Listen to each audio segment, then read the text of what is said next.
Katie. Thanks for the feedback and the information. Yeah, let me see if I can just guide you through this. Here's what I do when I come to this. Let's say, when I'm updating or we're doing custom jobs. If you want to get rid of a section, I always sort of put the page into a browser first, so I can, always make sense of things, because in Dreamweaver doesn't show anything that's pulled from JavaScript. So sometimes it's a bit of a what's familiar with this area here, right? Anyways, long story short, let's say for example here you want to keep everything through the navigation carousel. So we're going to scroll down. So there's welcome to our new website, and I can just go to my web browser and match up what I'm doing here. So there's the welcome to our new website. There's the navigation carousel and the circles.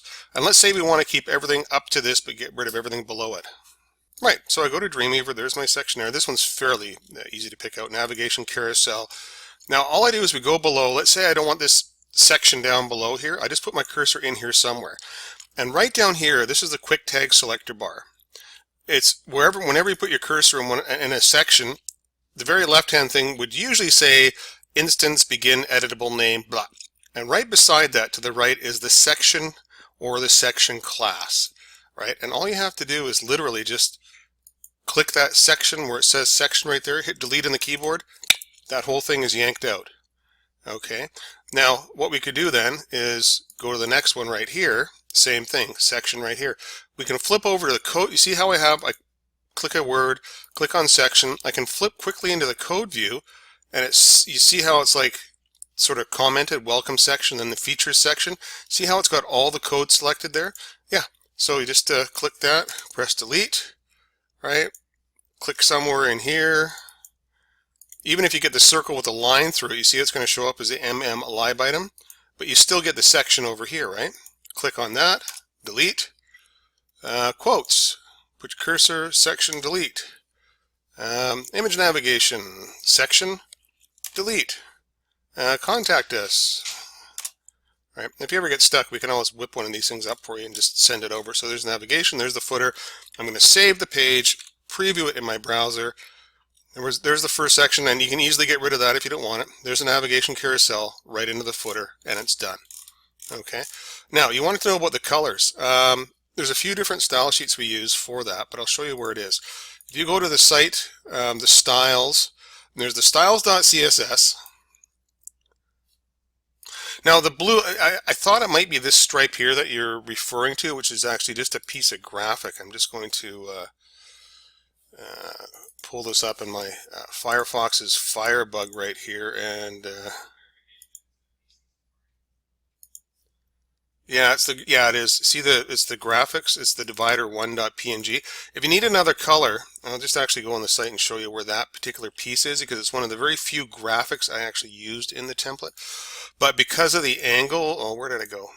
Okay, it is possible to do angles and whatnot with CSS. However, let's say we have a div container, we do an angle with a bottom border. It gets really complicated when we're doing different color and thickness on borders, because it's not supported by all browsers, so it's just a nightmare. So it's a lot easier just to create a graphic, toss it in there, and then change the graphic color for if it ever comes to that. But it is this one right here, probably divider1.png.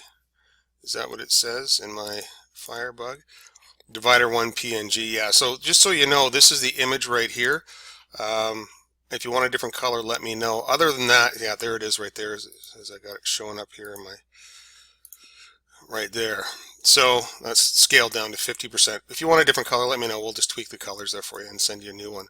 But anything else that's in here, and I thought that's what you're talking like, say this stripe right here, this blue stripe, I believe that's in the actual full screen slider right there. So it's in the full screen slider page,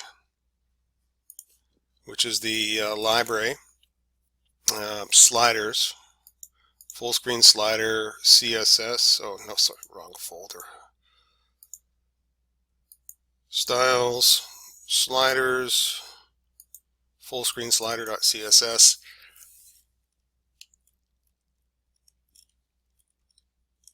And it's right there. That's the color of the blue right there.